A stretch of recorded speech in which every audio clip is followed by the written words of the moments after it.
Olá, estamos começando aqui mais um Ponto de Vista, você conosco sempre às 1h30 da tarde, horário habitual aqui do nosso debate, da nossa discussão com personalidades da cidade, da região e do país, aqui pela nossa bancada, debatendo e aprofundando com você os assuntos, os temas importantes, a pauta aqui da cidade, da região metropolitana e também os temas de interesse nacional, que são muitos, né? Mas hoje a política vai ficar um pouquinho de lado, vamos discutir um projeto importante relacionado aqui à Baixada Santista, que é a instalação, a criação de uma termoelétrica a gás natural em Peruíbe e que vai trazer provavelmente, né, claro, os convidados vão explicar aqui durante o programa, resultados interessantes, importantes aqui para as cidades, não só Peruíbe, como Mongaguá, Itanhaém, enfim, a região metropolitana como um todo.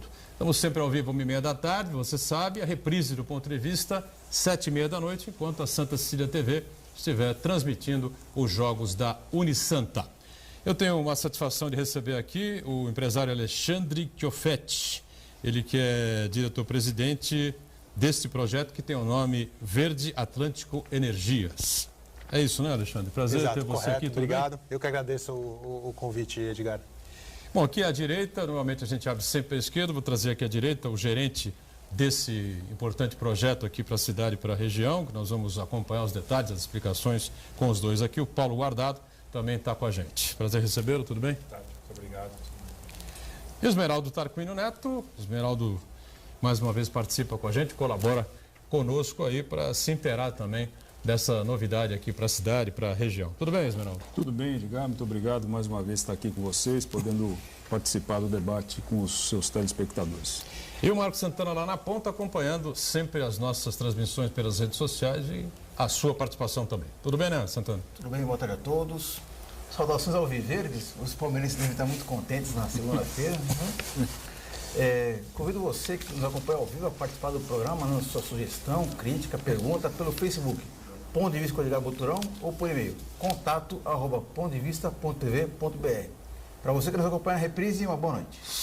Verdade, né? Boa tarde para quem está no ao vivo, boa noite para você que está na reprise, como a gente diz sempre aí, com muitas outras informações já do dia a dia da cidade, da região e do país. Bombas novas, provavelmente surgindo aí pelas mídias, né? Sabe-se lá, novas delações, outras prisões, enfim, tudo isso que a gente está acompanhando já há quase não, né? 3 anos já? Sim. Mais de 3 anos já.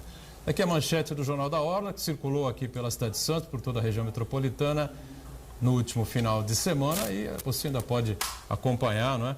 Agora, nesta segunda-feira, nova mentalidade. Não é? E está aqui um crânio com ideias novas, é isso, na cabeça, Santana? Isso. A capa é verde, mas é coincidência. Não, é verde, né? Não tem nenhuma alusão ao Palmeiras. Nada, né?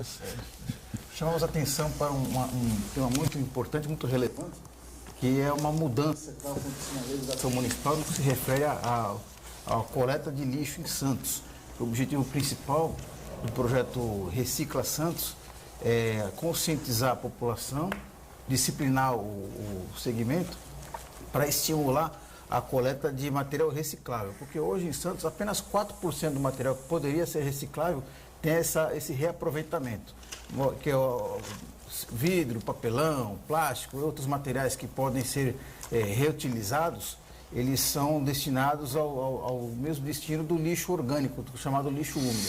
Então, a partir de julho, a Secretaria de Meio Ambiente de Santos está capitaneando essa campanha de conscientização, mudanças importantes na vida da cidade, que eu acho que, além de oferecer melhor qualidade de vida da população, também é uma oportunidade também de geração de emprego e renda.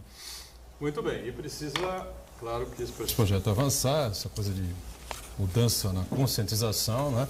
Investir, bombar na mídia, enfim, né? Muito tempo, as pessoas realmente entenderem e se conscientizarem. E vai aproveitando o gancho, né? Projeto Verde Atlântico Energias é um projeto que traz aqui, através da Gas Trading, a empresa que vocês atuam, é isso? Correto. A Gas Trading licenciando aí esse projeto de geração de energia a gás natural. O projeto já existe no país, né? Não, existem projetos semelhantes, mas não como esse. Não como esse, semelhantes. Não esse, na verdade, né? Quer dizer, esse está em projeto de licenciamento. Legal. Por que Peruíbe, então, Alexandre, para a gente começar a discutir e entender? Edgar, deixa eu só fazer um esclarecimento. Na verdade, não é só geração de energia, né? A gente está tratando também de trazer mais gás natural para o estado. Esse é um ponto bastante importante. Um terminal de gás e uma termoelétrica, né? Isso, exato. A gente fica focando muito na termoelétrica, mas tem o terminal de gás também, que é um componente extremamente importante do projeto. Vou voltar um pouquinho, porque São Paulo, né, em vez de só porque Peruíbe, né? São Paulo, na verdade, hoje importa praticamente metade da energia que ele consome, energia elétrica. E o gás natural que ele tem aqui também hoje é importado, né? Ele vem em grande parte pelo Rio de Janeiro e uma outra boa parte pelo Gasbol, pela Bolívia. Então a gente veio para São Paulo. A gente acabou vindo para o litoral por uma questão logística, né? Por onde o GNL, que é o gás natural liquefeito, chega, que é o gás que é importado. E tem uma questão técnica aí que aqui acaba a queima, né, do gás natural acaba sendo mais eficiente. Muito bem. No que a gente chegou no litoral de São Paulo, tinha 3 grandes áreas aí, né? Santos, Caraguá, São Sebastião e o litoral sul. Caraguá foi descartado por conta de dificuldade de escoamento da eletricidade, do gás natural, né? Ali é restrito, né? Como a gente pode escoar. E Santos, assim, tem um rosário aí de razões, mas a verdade é que Santos hoje ele é um porto já bastante ativo, né? Ele é bastante populado, vamos dizer, e é um canal que é relativamente estreito, principalmente na entrada, né? O que Peruíbe permitiu foi achar uma área que estava desimpedida, de um bom tamanho, né? A gente ocupa 1/4 da área que vai ser comprada para o projeto, né? Que agora está sendo arrendada, e eu consigo localizar o terminal, né? Que por onde entra o gás, 10 quilômetros fora da praia. Quer dizer, assim, eu achei uma combinação boa de fatores em Peruíbe. Perfeito. A decisão foi sua? Não. Do grupo que... Não, foi do grupo. Na verdade, é importante dizer, a gente está desde 2011 analisando o projeto como um todo, né? Os estudos ambientais começaram há 1 ano e meio, 2 atrás, mas a discussão vem dentro do grupo desde 2011. A gente tem informação aqui de que essa termoelétrica, esse terminal, devem gerar até 1,7 gigawatts, tá? De energia e regazeificar, né? Isso. 20 milhões ou até 20 milhões de metros cúbicos por dia. O que é isso, para a gente entender? O que significa isso? Dá para fazer alguma comparação com um abastecimento de algum lugar, de uma cidade, de um país, alguma coisa assim? Abastecerá a região toda, não? Dá para fazer 1,7 gigawatts.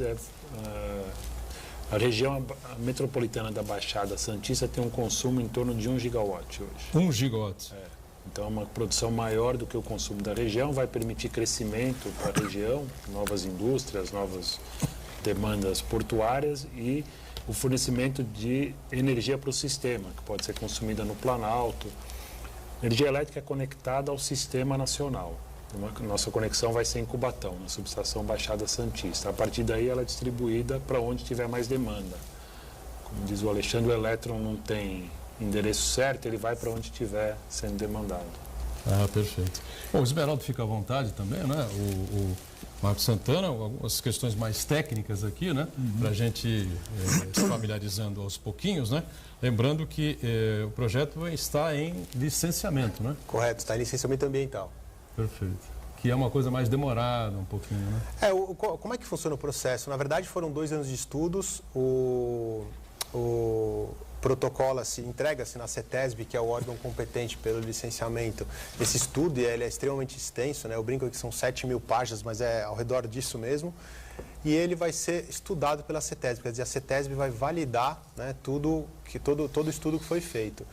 Junto com isso, vão ser promovidas audiências públicas, né? Quer dizer, hoje a gente tem um trabalho de divulgar junto a várias organizações, associações, a população de uma maneira geral, e vai ser feita uma audiência pública, que a rigor ela é pedida pela CETESB e coordenada pelo CONDEMA, né?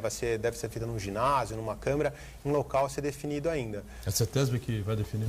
A CETESB que deve definir. Tá. Mas é CONDEMA ou CONSEMA?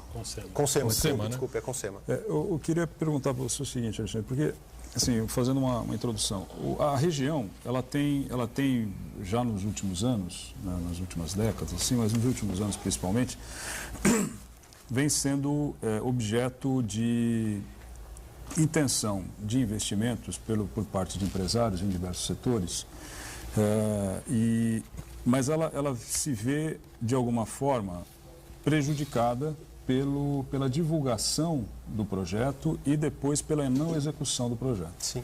Então, já vamos entrar aqui no Verdes, mas o fato é que até em Peruíbe mesmo, o projeto lá do porto do Eike Batista, que foi uma piada, né, porque ele tinha muita dificuldade de execução, ele ficava acho que do lado direito da cidade, próximo de Itanhaém.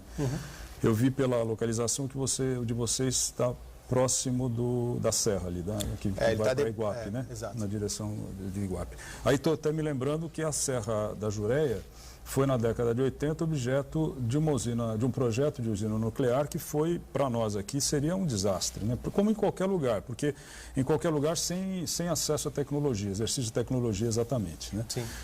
Como é o caso do Brasil. Então, esse é um fato. Tem Peruíbe lá com o Eike e tal.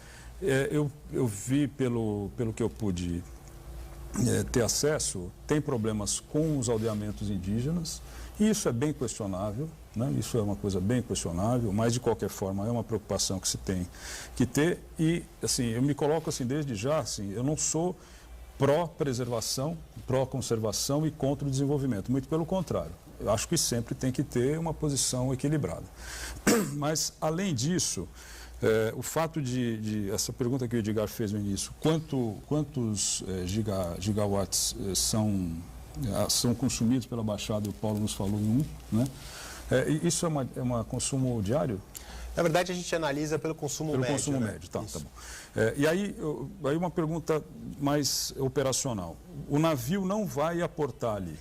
Ele vai descarregar o gás a 10 quilômetros da costa e faz o transbordo por tubulação, por gasoduto. Aí você distribui aqui na parte que você disse que fica na direção ali, mas é do lado de trás da estrada, né? A gente, na verdade, está para baixo da Manuel da Nóbrega, quer dizer, eu estou da Manuel da Nóbrega, entre a Manuel da Nóbrega e a praia, só que eu estou colado, quer dizer, o acesso vai ser feito pela Manuel da Nóbrega. E aí, então, entendi. Aí, o que eu queria te perguntar, assim, e você me falou que a CETESB e o CONSEMA vão marcar, agendar audiências públicas. Que esse é um fator fundamental para que o tema se desenvolva. Sim. Porque senão fica parecendo que tem alguma coisa que não pode ser falada. Mesmo na audiência pública, você não garante que tudo seja falado e às vezes até o próprio empreendedor tem dificuldades de colocar, porque é uma audiência, ela tem um prazo, o Ministério Público se coloca com muitos questionamentos, então cada um faz o seu papel e o tempo às vezes é menor do que o necessário. E aí o que eu, na sequência, te pergunto, porque essa preocupação comunitária, e o exemplo disso foi o boom que a Petrobras trouxe para a região há 10 anos atrás e que também se mostrou como um desastre. Por diversos fatores, os fatores que a gente não tem controle, mas os imóveis continuam com preço alto aqui na cidade, o número de veículos na cidade, que já era muito alto, aumentou ainda mais. Então você tem uma dificuldade de transitar aqui na cidade. Em Peruíbe você tem mais espaço. Mas aí a pergunta é, como é que a municipalidade está encarando esse projeto, a prefeitura lá de Peruíbe está encarando esse projeto? Como é que o órgão gestor da metropolização aqui na região? O Estado de São Paulo tem 2 regiões metropolitanas, Santos e Campinas. E o órgão que cuida disso, que é a AGEM, como é que eles interferem nisso? Ele está participando disso? A prefeitura, qual é a posição destes entes públicos para que a gente possa saber e tomar uma posição, observar ou tomar uma posição para saber como é que isso se equilibra? Porque não dá para você trazer um investimento que deve gerar empregos, né? Certamente gerará empregos que eu espero que sejam parte deles, pelo menos, supridos pela região. Mas, basicamente, são essas as preocupações. Assim como um cidadão, a preocupação de saber em que pé anda essa relação do projeto com a população, com o morador de Peruíbe e indiretamente com a nossa região. Deixa eu fazer uma primeira observação. Você falou que você é pró... Desculpa, você falou no começo pró-desenvolvimento. Pró-desenvolvimento e pró... A gente é pró-desenvolvimento e pró-meio ambiente. Isso, não. Né? Estamos na mesma página. A gente tem essa filosofia no grupo, né? Acho importante dizer, a gente fez umas contas, a hora que você vai colocar essa geração em termos de solar, né? Quando eu for colocar isso de solar, eu teria 220 vezes a mesma área que eu uso para gerar a gás natural. E com hidrelétrica a conta é pior, né? A gente teria, se você olhar as hidrelétricas no Brasil em operação hoje, eu teria que alagar de Peruíbe até Santos para gerar a mesma capacidade de geração. Então, assim, eu acho que a termoelétrica ela tem os seus impactos, os impactos estão medidos, eles estão disponíveis dentro do EIA-RIMA, do estudo, mas, assim, em grande parte mitigáveis, e ela traz, assim, a discussão que a gente queria trazer é os benefícios, né? Certo. Voltando à sua pergunta, o projeto foi apresentado para todas as prefeituras da região, a gente já apresentou no governo do estado em São Paulo, na Secretaria de Energia, então, o governo, né, de uma maneira geral, inclusive o governo federal, a gente já teve o Ministério de Minas e Energia, também está a par do assunto, né? Quer dizer, hoje eles entendem que faz muito sentido uma termoelétrica desse porte, quer dizer, com essas características, próximo ao centro de carga, que é São Paulo, né? Quer dizer, hoje a região sudeste é o grande consumidor. O que aconteceu do nosso lado? Por N motivos, né? Quer dizer, a gente demorou muito tempo para vir a população, por quê? Porque eu queria ter todos os estudos feitos, né? Quer dizer, foram 2 anos de estudos para chegar aqui e ter respostas para todas as perguntas ou para a grande maioria. Eu não queria chegar aqui com um monte de piorar a vida das pessoas, né? De ter mais dúvidas. Isso dito, o estudo foi entregue no início de abril na CETESB e a nossa ideia era promover essas reuniões. E o que aconteceu foi que começou a se disseminar uma série de informações erradas, né, na rede. Acho que as pessoas talvez não tivessem acesso às melhores fontes de informação, e o nosso papel hoje é vir à população, né, e como tipo de programa, outros programas, reuniões, né, como eu comentei antes, e explicar exatamente o que é. Eu acho, não sei se eu respondi, na verdade... A gente está acostumado aqui na região, na cidade, nada pode, né? Não pode nada, não dá para fazer nada, o meio ambiente... O litoral, você pega de Bertioga em direção ao litoral norte, por exemplo, se você colocar um tijolo, você é preso, né? Eu tenho uma experiência dolorosa, não é? nessa questão lá, em áreas, enfim, que não vem ao caso agora, né? E os problemas ambientais do litoral sul também, em direção exatamente a Itanhaém, Peruíbe, enfim, é praticamente a mesma coisa, né? Enquanto você vê um desenvolvimento fantástico, né, no interior do estado de São Paulo, praticamente inteiro, né? Regiões aí que não são efetivamente, oficialmente metropolitanas, mas são, né? Campinas é Sorocaba, Ribeirão Preto, São José dos Campos, aí você vai mais, Marília, São José do Rio Preto, enfim, a Califórnia brasileira cada vez, né, mais rica, e enquanto aqui o litoral fica completamente amarrado, né, por todas essas questões ambientais. Eu sou um defensor do meio ambiente, da preservação, mas acho que ou você faz um desenvolvimento ou você realmente condena a Baixada Santista, o litoral, o Vale, o litoral norte, ao completo subdesenvolvimento, né? Essa é mais uma das contradições do poder público. Ao mesmo tempo que fiscaliza bastante, e muitas vezes os órgãos ambientais, principalmente, eles não se conversam, o municipal não se conversa com o estadual não se conversa com o federal, que é o IBAMA, e ao mesmo tempo ele não fiscaliza a ocupação desordenada, né? Desmatamento, a mineração ilegal, a ocupação por favelas e assim por diante. Agora, eu gostaria de falar um pouquinho sobre esse projeto, que já está gerando uma grande polêmica em Peruíbe, e até uma boa oportunidade para vocês aqui esclarecerem alguns pontos que ainda assim geram muitas dúvidas, principalmente na comunidade local lá.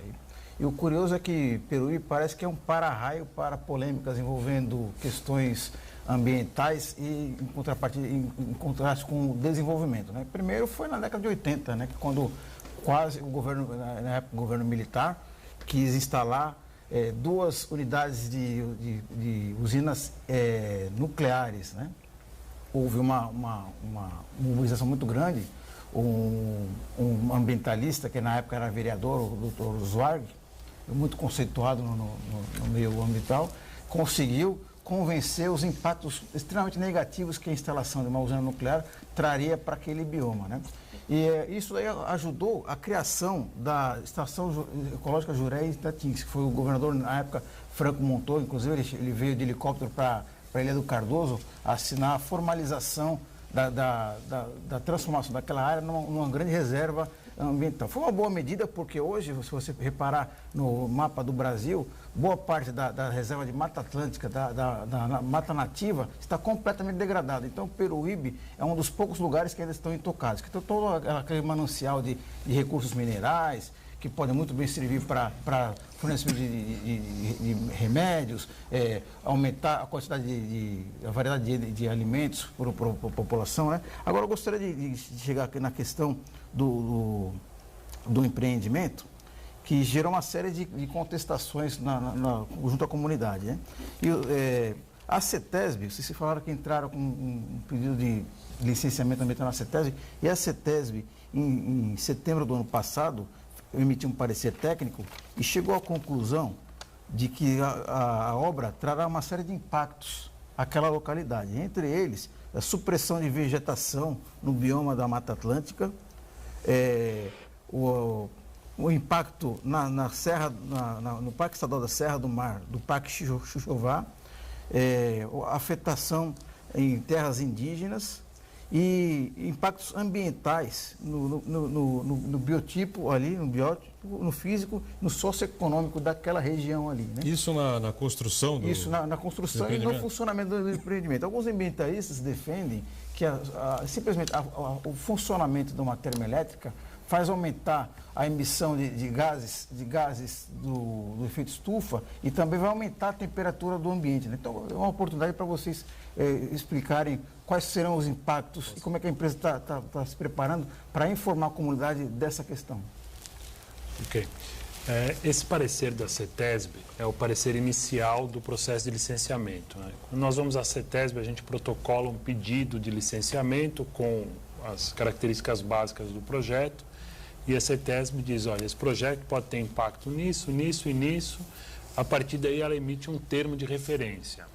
Esse termo de referência é a base para que se estudem esses impactos. Não existe atividade sem impacto, seja de geração de energia, industrial, comercial. O estudo feito e entregue à CETESB, que é o EIA, Estudo de Impacto Ambiental, e o RIMA, que é o Relatório dos Impactos, eles diagnosticaram todos os impactos do projeto, tanto os negativos como os positivos, que são geração de empregos, impostos, as emissões atmosféricas, o que seja. Isso foi entregue à CETESB e há uma proposição de programas. Não existe impacto sem compensação. Cada impacto que for causado vai ter uma compensação devida, analisada pela CETESB e pelos órgãos relacionados. Então, esse parecer foi o primeiro. A CETESB diz, olha, existe um projeto com um potencial impacto, de partida não é um impacto, esse impacto, esse potencial é estudado, dimensionado, apresentado à CETESB para que se estudem as medidas compensatórias ou alterações, o que for necessário. Então, esse é o primeiro ponto. O segundo ponto da sua questão era...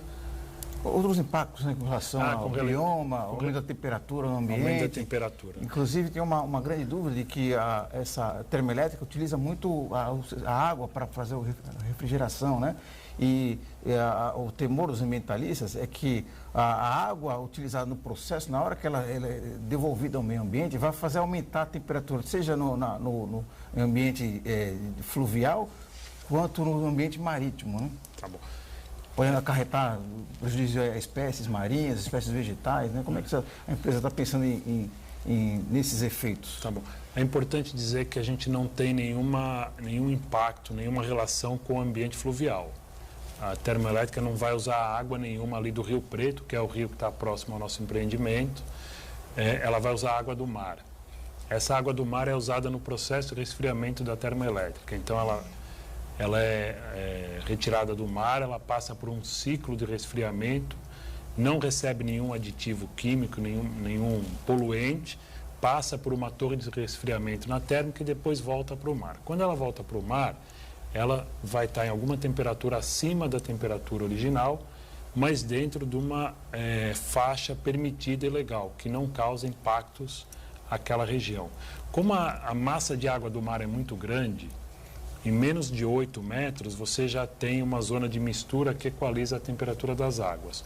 Isso está tudo detalhado no estudo, comprovando ali. A CETESB tem uma norma que regra isso, existe um procedimento para cálculo desse impacto da água no mar, que a gente considera muito baixo. Por ser no mar, que a massa de água e a troca é muito rápida. O oceano realmente... Quando você pega aquele volume de água, que se a gente pegasse no Rio Preto seria muito grande, quando pega no oceano é muito pequeno. Muito bem, vamos fazer o primeiro intervalo? A gente volta aqui com a sequência desse projeto interessante, ousado aqui para as cidades da Baixada Santista, o Verde Atlântico Energias, né? Já, já.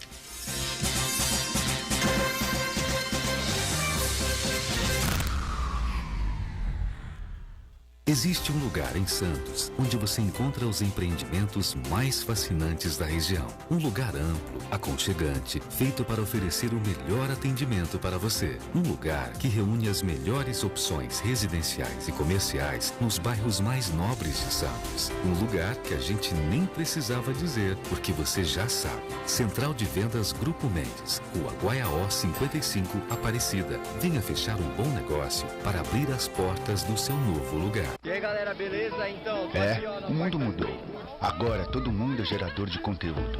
Entrar ao vivo não é mais um privilégio da TV. É um privilégio seu. Você também dá notícia. Você também tem audiência. Tem voz. E ouvindo você, o Enem mudou. As provas serão em 2 domingos. E a redação no primeiro domingo. O Enem é você quem faz. As inscrições para o Enem 2017 já estão abertas. Ministério da Educação. Governo Federal.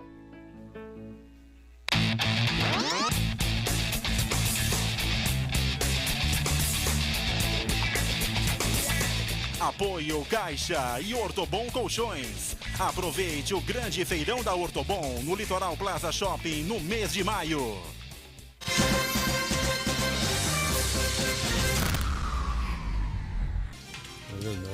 Voltamos aqui com o nosso ponto de vista, a sequência aqui sobre o Verde Atlântico Energias, o projeto que está em discussão, em licenciamento, junto aos órgãos ambientais do Estado de São Paulo. Alexandre Chiofetti, que é o diretor-presidente deste projeto, o Paulo Guardado, que é o gerente, estão aqui conosco, o Esmeraldo e o Marcos Santana também conosco aqui, né? Bom, eu queria, abrindo de um esclarecimento, fazer uma observação que é importante e vai até em benefício à ideia do projeto. Quando esse primeiro relatório da CETESB fala em impacto, estranho seria se eles não dissessem que tem impacto. Claro. Porque há uma forte diferença assim, entre impacto e dano. Sim, claro. Dano é dano. Dano, ele provavelmente vai ser reparável, vai ser reversível. O impacto, ele pode ser positivo ou negativo. Então, ficou faltando isso no que eu falei, porque senão fica parecendo que eu sou contra, o Esmeraldo é contra o projeto. Não é isso. Quer dizer, impacto é impacto, então o impacto, ele vai ser... Qualquer coisa que eu mudo de posição, ele gera um impacto e vai gerar um resultado nisso. Então, sob esse ponto de vista, por isso é que vocês, eu noto que há essa preocupação com as audiências públicas, na relação com o poder público, que talvez você pudesse, Alexandre, esclarecer um pouco mais para a gente, mas o importante é dizer que impacto tem positivo, tem um lado positivo e tem um lado negativo. Eu só fiquei com uma dúvida também, gostaria que você acrescentasse. O projeto, o laudo da CETESB diz que haverá uma interferência em área de proteção ambiental. Parque estadual ali, parque de reserva ambiental. A legislação permite esse tipo de intervenção ou vai precisar mudar a lei para falar assim, não, a partir daqui essa parte que era preservação ambiental vai deixar de ser porque a empresa vai passar um gasoduto, uma termoelétrica? Não. Na verdade, o que acontece acho que esse é o diagnóstico, como o Paulo comentou, é o diagnóstico preliminar da CETESB, né? O que foi feito são 4 estruturas, né, o projeto. Ele tem um terminal de gaseificação, a usina termoelétrica, a linha de transmissão e um gasoduto, né? O gasoduto, ele segue ao longo da rodovia. Ele está na faixa de servidão da rodovia, o impacto acaba sendo muito pequeno. A linha de transmissão, e a linha de transmissão foi objeto de bastante discussão, inclusive com o FUNAI, que nos recomendou alterar a localização de 2 das torres, ele passa ao largo, ele passa fora de todas as reservas, tanto o Parque da Serra do Mar, quanto das reservas indígenas, e se eu não me engano, são 5 na região, né, de lá até aqui, e a gente está completamente isolado da Jureia, eu estou a 8 quilômetros da Jureia. A usina termoelétrica está dentro de uma zona de expansão industrial da cidade, que também não é uma reserva. E o terminal, né, que está a 10 quilômetros, ele está dentro da APA Marinha Centro, que é uma área de preservação onde essa atividade ela é permitida. Então, assim, hoje, né, o projeto ele é aderente, na verdade, gastou-se um ano com essa verificação, ele é aderente à regulamentação de parques e reservas indígenas e zoneamento da cidade e do estado. Reservas indígenas, eu acho muito interessante essa questão das reservas indígenas. Quantos índios vivos devem existir pelo litoral sul do estado de São Paulo? 15? 18? 25? Olha, não gosto de me colocar isso contra algumas coisas que estão postas, enfim, da impressão que é uma ideia radical, enfim, quer matar os índios, nada disso, entendeu? Mas, gente, no litoral norte se discute há 15 anos, inclusive com o Grupo Peralta, né, que tinha os proprietários aqui dos supermercados, depois venderam os supermercados, enfim, eles são proprietários de uma área enorme no litoral norte, que está nas mãos do STF para se decidir o que é que vai acontecer. Se essa grande, 60% ou 70% dessa área passa para a reserva indígena e mais uma outra área enorme que segue de Boracéia, que faz a divisa entre São Sebastião e Bertioga, né, que é a praia de Boracéia ali, e se estende até Juqueí, passa por Barra do Una, essa coisa toda, né? Então dá quase 1 milhão ou mais de 1 milhão de metros quadrados. Sabe o que é isso, não? 1 milhão de metros quadrados. Eu perguntei ao prefeito de Bertioga, o ex-prefeito Orlandini aqui, conhece bem a área, enfim, né? Quantos índios, né? Índios para valer? Eu falei 1.000, 1.500, 2.000 índios. Ele falou, não chega a 500 nessa região toda. Então, 1 milhão de metros quadrados para menos de 500 índios. Que hoje, usam calça jeans, né? Dirigem o carro, usam o celular. Eu não sei o que acontece. O Brasil é um país realmente diferente. Não, Edgar, tem aquele fato que virou um fato pitoresco, não pode nada, né? Anedótico aqui da região, que há uns, sei lá quantos anos, 15, 20 anos atrás, numa daquelas encenações da chegada de Martim Afonso ao Brasil, em janeiro, São Vicente faz essa encenação, né? E aí, numa delas, alguém teve a ideia de trazer de uma tribo indígena que eu não sei exatamente onde eles estavam alocados, esses indígenas. Aqui perto? Era relativamente litorânea perto. Aqui. Acho que era relativamente perto. Eles trouxeram lá, o pessoal veio fazer figuração naquela encenação, na encenação daquele ano. E, muito bem, então, olha, está aqui e tal, então vocês vão ficar aqui até dia tal e o ônibus que trouxe vocês, os ônibus que trouxeram, vocês vão pegar novamente e vão embora. Não, nós não vamos mais embora. Nós gostamos daqui porque aqui era a nossa área de origem, porque eu não me lembro se eles eram tupis ou guaranis ou o que quer que seja, ou tupinambás, e aí eles acabaram ficando e estão aí até hoje. Quando o Marcos Santana faz referência ao impacto da relação com índios no Parque Estadual do Xixová, é isso. Porque é ali na Praia das Vacas, praia do Paranapuã. Eles ficaram por ali. Eles estão aí até hoje. Bom, mas lá não tem índios, né? Tem alguns índios. Cabe um esclarecimento aí com relação à questão do parecer e esse impacto em terras e áreas de proteção. A CETESB classifica os impactos em 3 níveis, né? Que é o direto, o indireto e a área de influência. Então, no impacto direto, nós não estamos em nenhuma área dessas. E por que essas áreas são chamadas, e a CETESB emitiu parecer para o Parque Estadual Serra do Mar, para a Fundação Florestal e para o Xixová? Porque eles estão na área de influência indireta. A área de influência indireta, ela vai até 5 quilômetros do empreendimento. O que não quer dizer que tenha estruturas nessas parques, que vai ter obras, nada disso. Não vai ter nada nessas... Mas como a legislação diz, olha, até 5 quilômetros a influência, então você vê ali alguma coisa. Mas não é que nós estejamos nesses parques ou nessas unidades de conservação. Eu acho que a gente precisa tomar uma decisão aqui na região, né? Ou a gente abre essa coisa, flexibiliza um pouco mais essas questões aí de proteção ambiental e biomas, essa coisa toda, eu não sei, entendeu? Vamos passar o resto da vida aqui, veja a economia da região metropolitana, onde vai, né? Onde está. Né? Ninguém tem emprego por aqui. Todo mundo subir a serra, atrás de trabalho, atrás de emprego, 70%. Exatamente. Né? Vou embora. Né? É preciso procurar o equilíbrio. O equilíbrio dessa coisa. O desenvolvimento sustentável, né? Aproveitar os recursos naturais que nós temos disponíveis aqui, gerar emprego, gerar renda, que é o que realmente nós precisamos aqui, mas também que isso não signifique que fosse uma espécie de mantra, que tudo pode e tal, isso aqui. Ao contrário, aqui tudo não pode. Então, basta ver, por exemplo, a China, né? Que a China, uma boa parte do seu crescimento econômico se deu em função da degradação ambiental e também do trabalho das pessoas. As pessoas lá trabalham 15 horas por dia em condições insalubres, na capital da China, as pessoas precisam usar máscara por conta da poluição ambiental. Ninguém quer isso. Então, ninguém quer morar na China. É preciso o equilíbrio, né? Então, é importante que os empreendedores venham aqui e esclareçam os pontos que ainda estejam nebulosos, até para conseguir o apoio da comunidade local. Né? Deixa eu entender. Sem o apoio da comunidade local, o empreendimento também não vai adiante. Aproveitando esse gancho aqui, não é? O investimento total gira em torno de quanto, Alexandre? Hoje está estimado em 5,7 bilhões de reais. 5,7 bilhões de vocês é que fazem a captação? Enfim, como é que funciona isso? Na verdade, assim, como qualquer projeto de infraestrutura no país, ele depende de uma série de investidores e bancos financiadores, né? Hoje já tem várias conversas com ambos, tanto investidores quanto financiadores. O BNDES entraria nisso também, não? É provável. Capitalizar alguma coisa lá? Não, é provável, a depender de disponibilidade de linhas dele.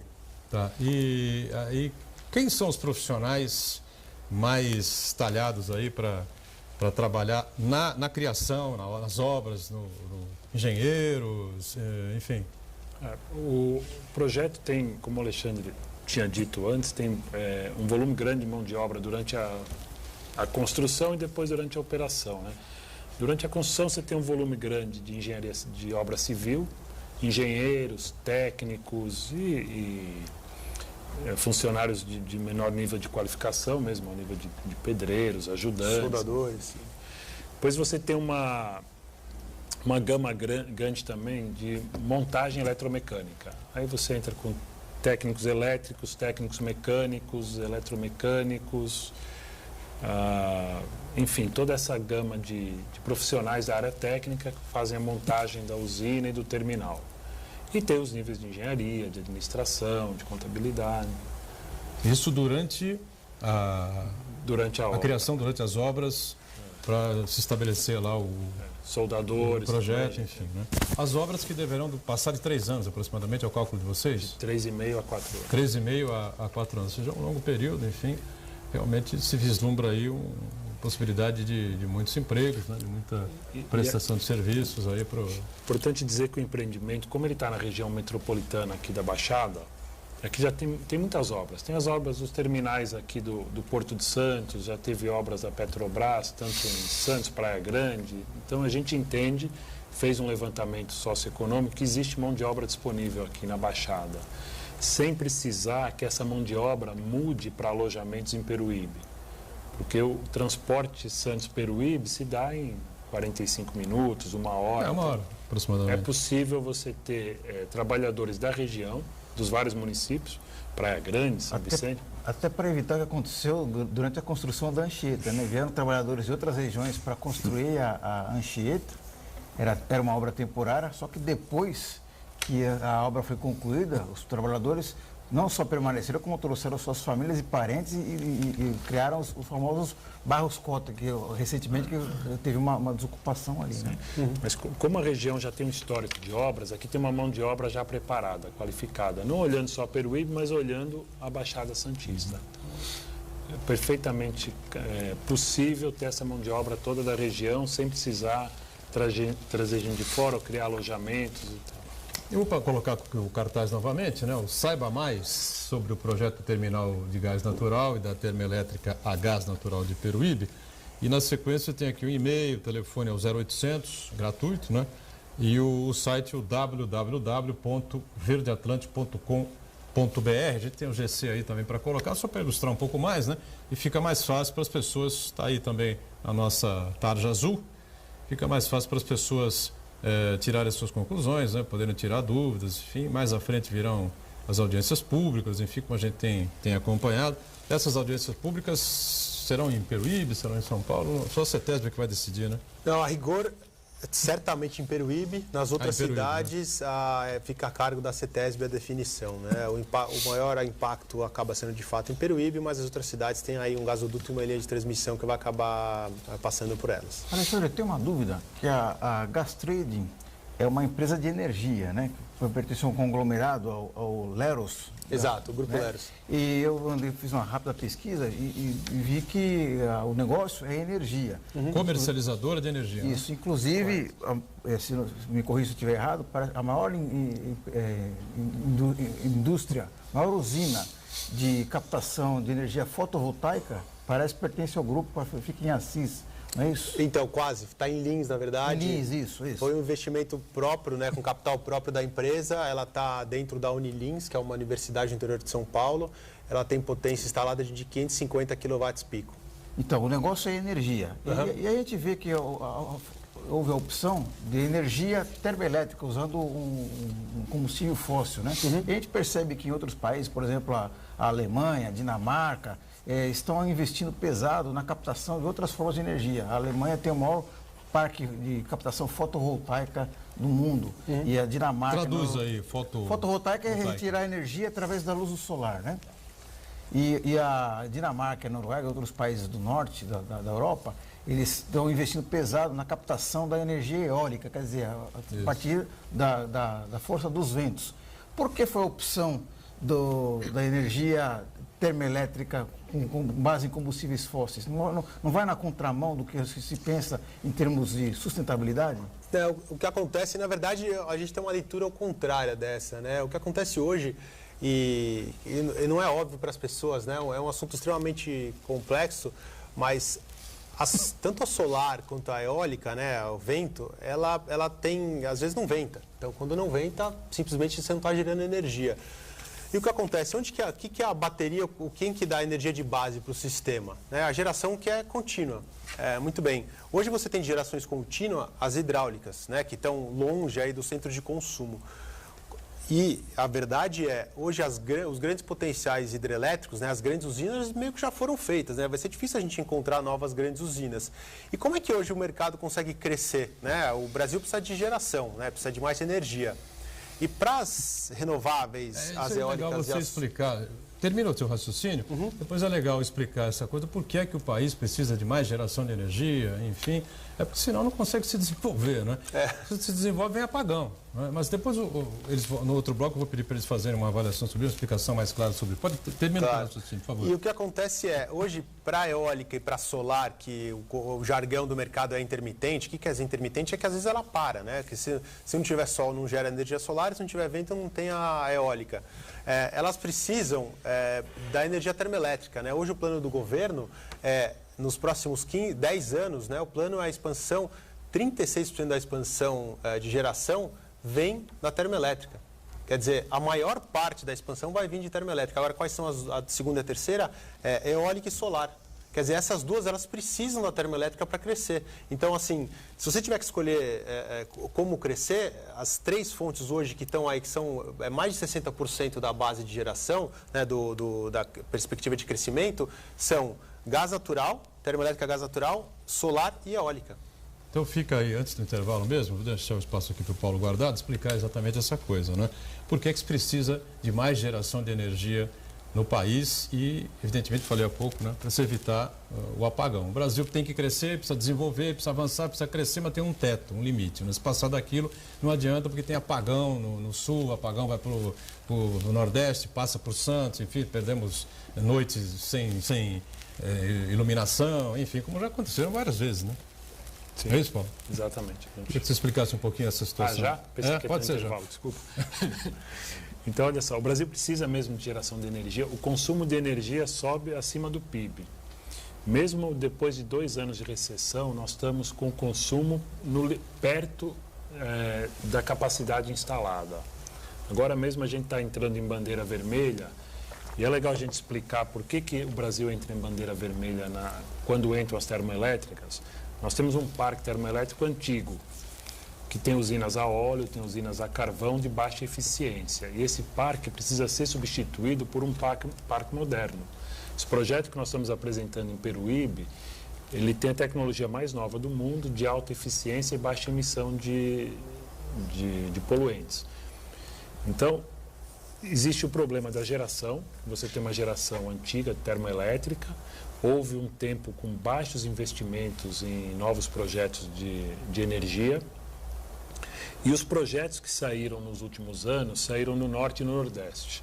O que isso gera para o nosso sistema? Você está produzindo energia no Norte e no Nordeste e consumindo no Sudeste. Precisa de linhas de transmissão enormes, 2.000 quilômetros, 2.500 quilômetros, que geram perda de energia e geram um custo extra para o sistema. Por isso que existe uma diretriz do governo de ter energia na base e perto do consumo. O que significa isso? Energia aqui no Sudeste, e por isso a gente fez um projeto em São Paulo.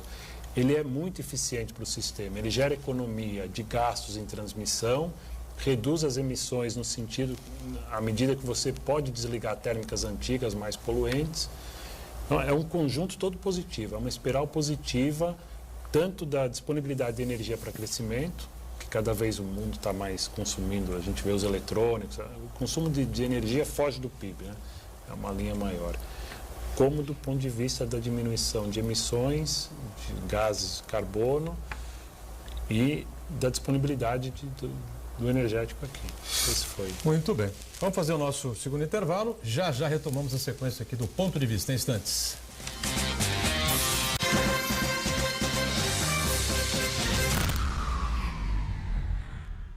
Existe um lugar em Santos onde você encontra os empreendimentos mais fascinantes da região. Um lugar amplo, aconchegante, feito para oferecer o melhor atendimento para você. Um lugar que reúne as melhores opções residenciais e comerciais nos bairros mais nobres de Santos. Um lugar que a gente nem precisava dizer, porque você já sabe. Central de Vendas Grupo Mendes, Rua Guaiaó 55, Aparecida. Venha fechar um bom negócio para abrir as portas do seu novo lugar.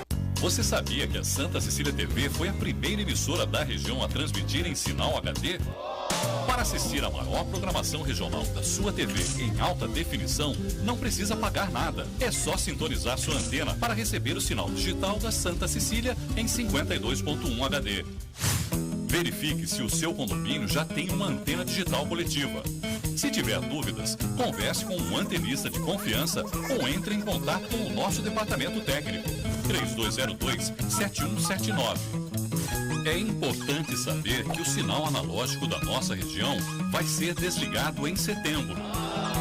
Se preferir, é só instalar um conversor e uma antena portátil digital na sua casa e pronto. Vários canais de TV aberta em alta definição.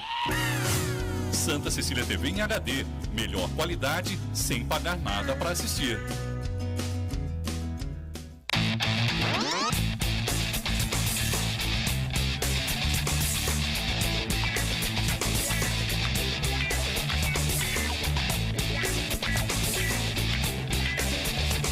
Apoio Caixa e Ortobon Colchões. Aproveite o grande feirão da Ortobon no Litoral Plaza Shopping no mês de maio.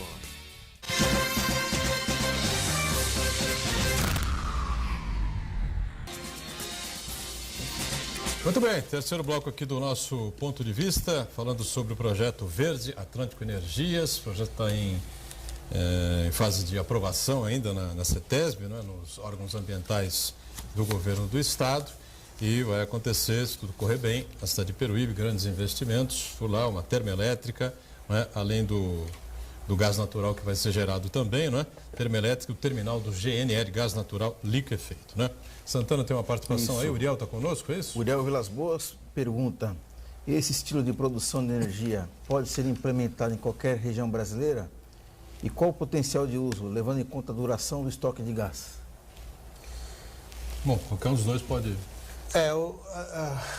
A pergunta tem uma dinâmica um pouco complicada de explicar, mas ela precisa estar, ela é muito eficiente ao nível do mar, né? Uma questão, eu não sei se cheguei a comentar aqui, mas uma questão de quantidade de ar, né? Quer dizer, ao nível do mar é onde essa queima é mais eficiente, dado todo o mecanismo do leilão, né? Que é promovido pelo governo, é onde isso pode acontecer melhor. Resumindo, ela é mais eficiente ao nível do mar. Então, os projetos recentes são todos ao nível do mar, né? A segunda pergunta dele era? Com relação a qual o potencial de uso, levando em conta a duração do estoque de gás? Então, hoje, com o advento do GNL nos Estados Unidos, né, que descobriu reservas enormes, né, hoje a gente estima em mais de 100 anos aí de reserva nos Estados Unidos. Quer dizer, acho que isso nenhum de nós aqui vai sobreviver para ver o fim do gás natural disponível. E várias outras descobertas vêm sendo feitas e o estoque mundial de gás ele tem aumentado, né? Bom, o consumidor principal vai ser o consumidor industrial ou o residencial dessa energia? A energia, na verdade, ela não é carimbada para um tipo de consumidor ou outro tipo de consumidor. Ela é colocada no sistema e é consumida pelo sistema. Aí pode ser tanto comércio, como residência, como indústria, né? Do ponto de vista do gás, é semelhante, né? A resposta ela pode ser tanto para consumidor residencial como para consumidor industrial. Mas pela vocação da nossa região, você acha que o consumo industrial vai ser maior ou não? Então, ele na verdade entra na área de distribuição. Aí assim, se quem quiser, quer dizer, assim, a gente até discute, né, um benefício grande que tem desse tipo de empreendimento é a disponibilização de gás natural veicular, de GNV, que acaba sendo energético mais barato que a gasolina hoje, né? Então, assim, os usos podem ser para qualquer tipo de consumidor. O GNV para veículos, acabou que a gente não vê muito, né? Poucos carros que resolveram fazer essa mudança, né? Houve um princípio aí, né, de muita alteração, muita busca do GNV. Hoje parece que isso está um pouco mais esquecido. Não sei. A frota de táxi usa muito. Táxi, né? Quem faz longas distâncias usa muito, né? Aqui eu acho que tem GNV em Santos. Tem, mas nos Cubatão, outros, né? Cubatão. Nos outros municípios não tem Peruíbe, não tem Mongaguá. A ideia é que passe a poder ter o gás natural. Santos também tem, eu acho, né? Eu acho que Santos, Cubatão e um pouco da Praia Grande. Santana lembra disso? Tem. Cubatão tem. Né? Cubatão tem, Santos também tem. Mas vai poder ter para o litoral sul inteiro. Agora, o grande momento do GNV está para vir, né? Que é no transporte público. Durante muito tempo têm sido feitos estudos, a Comgás chegou a ter uma lei em São Paulo que exigia que se transformasse os ônibus para GNV, porque a emissão de poluentes, acho que fica aí em torno de 5%, 10% comparado com o diesel, o GNV. Então ele é mais silencioso, menos poluente e é mais barato. Esses projetos não andaram e agora isso está crescendo, sempre os mercados maiores impulsionam os menores, né? Com essa explosão de gás natural, explosão sem o sentido de mercado, né? Nos Estados Unidos. Os Estados Unidos hoje tem uma frota muito grande a gás, tanto de caminhões, que também você diminui muito o número de emissões usando gás natural nos caminhões, como de ônibus. E essas tecnologias que estão sendo implantadas nos motores estão começando a chegar ao país. Então eu acho que o momento do GNV como veicular nos veículos de carga e de ônibus está a caminho, no prazo médio aí de 5 a 10 anos, e vai ser uma grande mudança, principalmente do ponto de vista da qualidade do ar. O que o mundo vê hoje, na verdade, é muito comum, são grandes motores, né? Balsas, por exemplo, várias migrando para gás natural, e locomotivas também, muitas locomotivas a gás natural, exato, porque ele é mais eficiente e mais barato. Em quanto tempo vocês entendem que esse processo aí nos órgãos ambientais deve ter uma solução, uma resolução, enfim? O que vai acontecer? As audiências públicas devem ser marcadas agora perto do meio do ano, né? A nossa expectativa é que até o final do ano a CETESB termine de analisar todos os documentos enviados, tanto CETESB quanto FUNAI como IPHAN. E o Alexandre, o IBAMA, o governo federal, fora o Ministério da Energia e a FUNAI, não tem participação nenhuma. Como é que aconteceu? Na verdade, pela regulamentação, o projeto tem que ser enviado para o IBAMA, né? E foi o que foi feito originalmente. Há 2 anos atrás, foi feito um plano de trabalho, um termo de referência que foi enviado para o IBAMA, e o IBAMA, por uma decisão interna, delegou o processo via um acordo de cooperação para a CETESB. Tá. Né? E, na verdade, hoje, quem é responsável pelo licenciamento é a CETESB, e quem supervisiona a CETESB de uma maneira ou de outra, aí, que faz o acompanhamento do processo, é o IBAMA. Quer dizer, ele não está alijado do processo, ele é parte integrante, mas quem está executando isso é a CETESB. Como que por uma delegação do IBAMA, a CETESB é quem executa o processo. Muito bem. Energia gerada, 1,7 gigawatts, é isso, né? A tecnologia que vocês colocam aqui nas informações, ciclo combinado, né? E uma extensão de 92 quilômetros, de Peruíbe, passando aí pelas cidades de Itanhaém, Mongaguá, Praia Grande, São Vicente e Cubatão. É isso mesmo? É isso mesmo. Como é que isso funciona na prática? Enfim, como é que as pessoas vão ter essa... O ciclo combinado é o que tem de mais moderno hoje na geração de energia. Você tem uma turbina que ela gira com a queima do gás, né? Aí você tem um aproveitamento do calor dessa queima do gás para uma turbina, esse calor aquece água, que vira vapor, e uma turbina que gira a vapor. Por isso que é chamado ciclo combinado, gás e vapor. Qual é o resultado disso? É uma eficiência muito maior. Para exemplificar, as usinas que não são ciclo combinado, que seriam chamadas de ciclo aberto, elas têm uma eficiência em torno de 35% a 40%. O que significa isso? Da energia queimada, 35% a 40% vira energia elétrica, e o resto você tem de perda no processo. Nesse ciclo combinado, a energia está acima de 60%. Por isso que você tem emissões menores, mais baixas, porque você usa menos combustível para gerar mais energia, especialmente para o gás natural, que é um combustível mais limpo. O outro ponto que você perguntou é dos 90 quilômetros, o que é? Nós temos a geração de energia e a chegada do gás em Peruíbe. De Peruíbe até Cubatão, nós temos 90 quilômetros de linha de transmissão e 80 de gasodutos. A linha é um pouco maior exatamente por conta das unidades de conservação. Para não entrar no Parque Estadual da Serra do Mar ou em aldeias indígenas, a linha acabou tendo que ser um pouco maior, 10 quilômetros a mais do que o gasoduto. Aí a conexão da entrega de energia de gás natural é feita em Cubatão.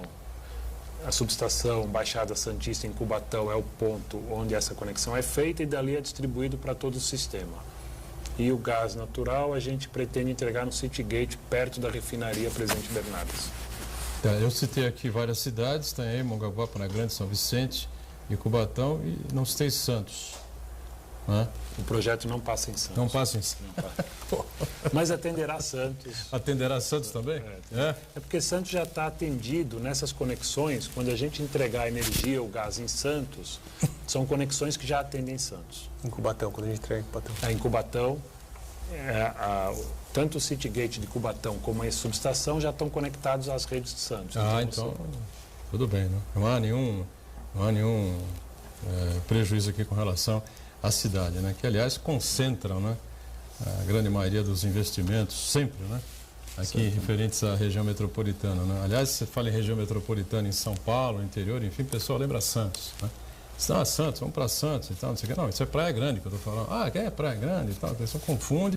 As clínicas, ela vai fornecer gás natural, vai ter um sistema de cogeração que gera o vapor para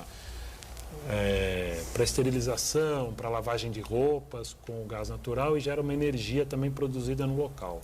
É o que tem de mais moderno e mais eficiente. Permitido pela disponibilização do gás natural.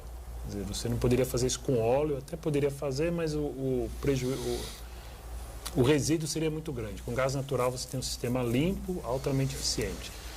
Os hospitais, algumas clínicas, shopping centers. Isso. Bom, é um exemplo típico que eu citei, né? Há um drama danado com relação a hospitais na região metropolitana, e em Santos nós temos mais de 20, né? 20 e poucos hospitais, 25 hospitais, sei lá eu, né? De mais diversos tamanhos, portes, enfim. Os usos são variados. E shopping centers só tem em Santos. Por exemplo, na Câmara de Santos... desculpa, São Vicente tem também, perdão. A Câmara de Santos, o sistema de ar-condicionado é fornecido pela energia, fornecida pela Comgás, né? É a gás? Então, essa é uma possibilidade. O jeito mais eficiente de usar o gás é exatamente esse. Ele consegue gerar energia, gerar calor e gerar frio. Né? Acho que assim, é o melhor uso possível. O rendimento que o Paulo comentou dos 60% a mais 60% na geração pura, acho que chega a bater coisa de 80%. Né? Então, esse é um benefício para toda a região, ter toda essa disponibilidade de gás. Muito bem. Acho que é importante dizer, nós estamos vivendo agora, para muitos especialistas, a era do gás natural. As grandes petrolíferas, a Shell, a Total francesa, elas tinham um mix antes que era em torno de 70%, 80% petróleo, 20%, 30% gás. Quase todas já estão no meio a meio, 50% a 50%, e quando você olha o plano deles para 10 anos, 15 anos, você já vê o gás natural passando a ser o principal energético e o petróleo ficando com 30%, 40% do mercado. É uma tendência, sem dúvida nenhuma. Vamos chegando ao finalzinho aqui do nosso ponto de vista, não é? Agradecendo aqui as participações importantes do Alexandre Chiofetti, que é o diretor-presidente deste projeto, do Verde Atlântico Energias. Obrigado, espero que volte aqui em outras oportunidades para a gente falar aí dos avanços, né? Claro. Do projeto em Peruíbe. E também o nosso Paulo Guardado aqui, o gerente do projeto. Obrigado também, viu, Paulo? Muito obrigado. Reinaldo, alguma frase para fechar, não? Inhambu na muda não pia. Inhambu não pia, tá certo. Obrigado, Esmeraldo, sempre conosco. E o Marcos Santana, que acompanha as redes sociais diariamente aqui no Ponto de Vista. Obrigado a você que conferiu a gente mais uma vez, de segunda a sexta, 1h30 da tarde, ao vivo. Reprise, 7h30 da noite. Eu repito, enquanto Santa Cecília TV estiver com as transmissões dos jogos da Unisanta. Obrigado. Tchau.